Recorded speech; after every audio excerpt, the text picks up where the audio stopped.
నేను మీకు ఈరోజు అసలు ప్రోగ్రామింగ్ లాంగ్వేజెస్ ఎందుకు యూజ్ చేస్తారో చెప్తాను. ట్రంప్ మన ఇండియాకు వచ్చినప్పుడు మోదీ గారు హిందీలో స్పీచ్ ఇచ్చారు. బట్ ట్రంప్కి హిందీ రాదు. సో అర్థం అవడదు కాబట్టి ట్రాన్స్లేటర్ యూజ్ చేసి రియల్ టైంలో కన్వర్ట్ చేసి చెప్పినప్పుడు ట్రంప్కి అర్థమైంది. సేమ్ ఇలాగే మనం మాట్లాడే భాష కంప్యూటర్కి అర్థం అవ్వదు. కంప్యూటర్ అర్థం చేసుకునే భాష జీరోస్ అండ్ వన్స్. ఇది మనకు చాలా కష్టం. కాబట్టి మనకి అర్థమయ్యే లాంగ్వేజెస్ క్రియేట్ చేశారు. C, C++, Java, Python. ఈ లాంగ్వేజెస్ మనం రాసిన కోడ్ని జీరోస్ అండ్ వన్స్గా కన్వర్ట్ చేసి కంప్యూటర్కి చెప్తున్నప్పుడు అర్థం అవుతుంది. ఇలా మనం కంప్యూటర్ని కంట్రోల్ చేసి యాప్స్, సాఫ్ట్వేర్స్, వెబ్సైట్స్, గేమ్స్ ఎలా చాలా వర్క్ చేపించుకోవచ్చు. వీడియోలో అసలు అన్ని లాంగ్వేజెస్ ఎందుకు? హ్యామర్తో స్క్రూ టైట్ చేయలేం, స్క్రూ డ్రైవర్ కావాలి. సేమ్ వే వెబ్ డెవలప్మెంట్కి జావాస్క్రిప్ట్, డేటా అనాలిసిస్కి పైథాన్, సిస్టమ్ ప్రోగ్రామింగ్కి సి, ఎంటర్ప్రైజ్ యాప్స్కి Java. Every language specific purpose కోసం డిజైన్ చేశారు. ఈ ప్రోగ్రామింగ్ లాంగ్వేజెస్ని లెవెల్స్గా సెగ్రిగేట్ చేస్తే లో లెవెల్ లాంగ్వేజ్. ఈ లెవెల్ ప్రోగ్రామింగ్ లాంగ్వేజెస్ కంప్యూటర్కి ఈజీ టు రీడ్ బట్ హ్యూమన్స్కి హార్డ్. అండ్ ఈ లాంగ్వేజెస్తో ఈజీగా హార్డ్వేర్ని కంట్రోల్ చేయొచ్చు. Example assembly language. Middle level. ఈ లెవెల్ ప్రోగ్రామింగ్ లాంగ్వేజెస్ కంప్యూటర్కి మీడియం టు రీడ్, ఆల్సో హ్యూమన్స్కి మీడియం టు రీడ్. అండ్ ఈ లాంగ్వేజెస్తో మీడియంగా హార్డ్వేర్ని కంట్రోల్ చేయొచ్చు. Example C. High level. ఈ లెవెల్ ప్రోగ్రామింగ్ లాంగ్వేజెస్ కంప్యూటర్కి హార్డ్ టు రీడ్ బట్ హ్యూమన్స్కి ఈజీ. అండ్ ఈ లాంగ్వేజెస్తో హార్డ్వేర్ని కంట్రోల్ చేయలేము. Example Java, Python. ఈ రోజు నుంచి జావా లాంగ్వేజ్ నేర్చుకుందాం. బికాజ్ జావా మీద జాబ్ ఆపర్చునిటీస్ చాలా ఎక్కువ ఉంటాయి. జావా బేస్ చేసుకొని Amazon back end, Flipkart back end, LinkedIn ఇలా చాలా. Java is high level language and use to build web apps, mobile applications etcetera. Java develop చేసింది James Gosling in 1990s.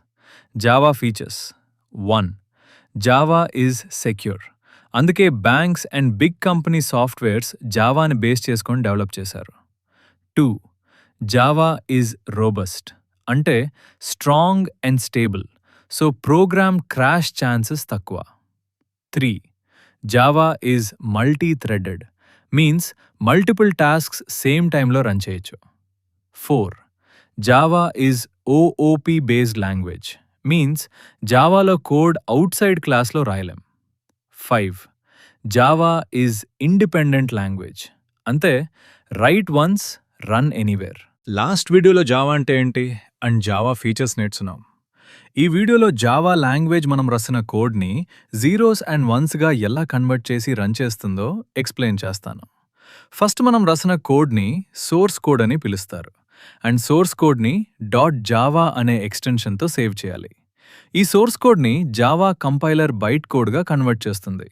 Convert చేసిన తర్వాత ఆటోమేటిక్గా .java ప్లేస్లో .class అని వస్తుంది. మీన్స్ బైట్ కోడ్గా కన్వర్ట్ అయింది. అండ్ ఈ బైట్ కోడ్ని Java virtual machine zeros and వన్స్గా కన్వర్ట్ చేస్తుంది ఎప్పుడు. ఫైనలీ ఈ మెషీన్ కోడ్ని OS హెల్ప్తో మన కంప్యూటర్ అర్థం చేసుకుంటుంది. ఈ ప్రాసెస్ని కంపైలేషన్ ప్రాసెస్ అని పిలుస్తారు. ఈ వీడియోలో జావా ఈజ్ ప్లాట్ఫామ్ ఇండిపెండెంట్ ఎందుకంటారో క్లియర్గా ఎక్స్ప్లెయిన్ చేస్తాను. అండ్ ఇది చాలా ఇంపార్టెంట్ టాపిక్. లాస్ట్ వీడియోలో చెప్పినట్టు కంపైలేషన్ ప్రాసెస్ మొత్తం విండోస్ అనే ఆపరేటింగ్ సిస్టంలో రన్ చేసాం. బట్ ఫర్ ఎ చేంజ్ ఎప్పుడు మీరు మీ సోర్స్ కోడ్ ఫైల్ని విండోస్ ఆపరేటింగ్ సిస్టంలో రన్ చేశారు అనుకుంటే అప్పుడు మీకు బైట్ కోడ్ ఫైల్ జనరేట్ అవుతుంది విత్ .class ఎక్స్టెన్షన్తో. ఏది మనం లాస్ట్ వీడియోలో నేర్చుకున్నాం. బట్ ఎప్పుడు ఆ ఫైల్ని విండోస్ ఆపరేటింగ్ సిస్టంలో కనుక వేరే ఆపరేటింగ్ సిస్టంలో means Linux or Mac operating సిస్టంలో రన్ చేస్తే అది ఈజీగా రన్ అవుతుంది. సో ఇలా ఒకే ప్లాట్ఫామ్ మీద డిపెండ్ అవుతుంది కాబట్టి Java is platform independent language అంటారు. బట్ వేరే లాంగ్వేజెస్ అలా రన్ అవ్వవు. ఈ వీడియోలో అసలు JDK, JRE, JVM డిఫరెన్స్ తెలుసుకుందాం. సినిమా థియేటర్లో ప్రొజెక్టర్ లేకుండా మూవీ కనపడదు. ప్రొజెక్టర్ మూవీని స్క్రీన్ మీద చూపిస్తుంది. Same way Java virtual machine byte కోడ్ని ఎగ్జిక్యూట్ చేసి అవుట్పుట్ చూపిస్తుంది. So JVM does actual execution part. JRE theatre setup అనుకుంటే థియేటర్లో స్క్రీన్, స్పీకర్స్, ప్రొజెక్టర్, సీటింగ్ ఇవన్నీ లైబ్రరీస్ అనుకుందాం. లైబ్రరీస్ కలిసి ఉంటేనే మూవీ రన్ అవుతుంది. JRE అంటే JVM plus libraries. So JRE డైరెక్ట్గా రన్ చేయలేదు. JREలో JVM ఉంటుంది. జేవిఎం రన్ చేసింది. మూవీ చూడ్డానికి ఇనఫ్. కానీ థియేటర్లో మూవీ క్రియేట్ చేయలేం. ఇప్పుడు జేడీకే జావా డెవలప్మెంట్ కిట్ని మూవీ ప్రొడక్షన్ స్టూడియో అనుకుందాం. స్టూడియోలో camera, editing tools, director, actors ఇవన్నీ కావాలి. JDK means JRE plus compiler plus tools. అప్పుడే ప్రోగ్రామ్ క్రియేట్ చేయొచ్చు, కంపైల్ చేయొచ్చు అండ్ ఆల్సో రన్ కూడా చేయొచ్చు. ఫైనల్గా JDK is a software kit that provides tools to develop, compile and run Java applications. So movie తీయడానికి studio కావాలి అంటే JDK కావాలి. సినిమా చూడ్డానికి థియేటర్ సరిపోతుంది అంటే జేఆర్ఈ కావాలి. సినిమా చూపించడానికి ప్రొజెక్టర్ ఇంపార్టెంట్ అంటే జేవిఎం కావాలి. From this video will start actual coding. Before that remember guys, code మొత్తం క్లాస్లోనే రాయాలి. This is the first rule in Java. దేని గురించి ముందు వీడియోస్లో క్లియర్గా ఎక్స్ప్లెయిన్ చేస్తాను. క్లాస్ క్రియేట్ చేయాలి అంటే first we have to know class syntax. That is class space class name open curly brace and code and close curly brace. ఇక్కడ class is keyword. Suppose class name is Insta అనుకుంటే then class space Insta open curly brace and code and close curly brace. Next మనం code రాయాలి అన్న main మెథడ్లోనే రాయాలి. So ఎప్పుడు main method syntax తెలుసుకున్నాం. Void main open parenthesis string square brackets args and close parenthesis open curly brace and some code and close curly brace. ఇక్కడ string square brackets args ఇది strings టాపిక్లో క్లియర్గా explain చేస్తాను. ఇది main method syntax. ఎప్పుడు run చేసాక JVM run చేయలేదు. Because code is not visible to JVM. ఎందుకంటే క్లాస్ డీఫాల్ట్గా ప్రైవేట్గా ఉంటుంది. సో జేవిఎంకి కనిపించదు. అందుకే మనం పబ్లిక్గా చేయాలి. So that's why we use public keyword which is access specifier. Public access specifier use చేసినప్పుడు జేవిఎంకి కనిపిస్తుంది.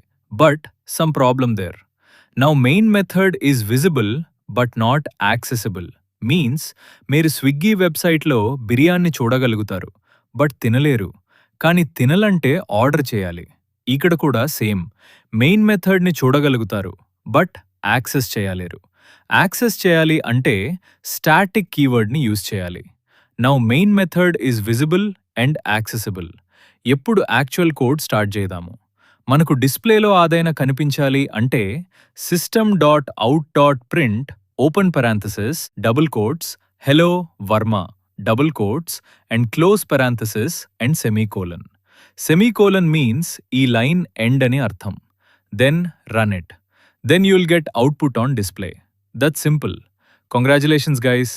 ఈ వీడియోలో వేరియబుల్స్ అండ్ డేటా టైప్స్ గురించి డిస్కస్ చేసుకున్నాం. సపోజ్ వన్ బాస్కెట్లో 5 టమాటోస్ ఉన్నాయి. Then it is come under vegetables category, right? ఇక్కడ vegetables is data type, tomato is variable, 5 is data. So data type అనేది ఆ వేరియబుల్ కేటగిరీనో చెప్తుంది. ఎప్పుడెలా రాయొచ్చు? Vegetable space tomato equal to give semicolon. Same అలాగే ఒక బాస్కెట్లో 5 మ్యాంగోస్ ఉన్నాయి. Means which comes fruits category. ఎప్పుడెలా రాయొచ్చు? Fruits space mangoes equal to 5 semicolon. So variables means variables are containers for storing data values. And data type specifies the type of a variable and the kind of values it can hold is called data types. Next వీడియోలో ఇంకా క్లియర్గా explain చేస్తాను. Hey guys, ఈ వీడియోలో variables గురించి discuss చేసుకుందాం. మీ దగ్గర ఒక బాల్ ఉంది, దాన్ని మీరొక దగ్గర స్టోర్ చేయాలి అని ఒక కంటైనర్లో బాల్ని స్టోర్ చేశారు. ఇప్పుడు కంటైనర్కి ఒక నేమ్ ఏదాం, గ్లాస్ అని అనుకుందాం. ఇక్కడ container is the variable and variable name is glass and ball is data. So same way variable is containers for storing the data. Now what is data type?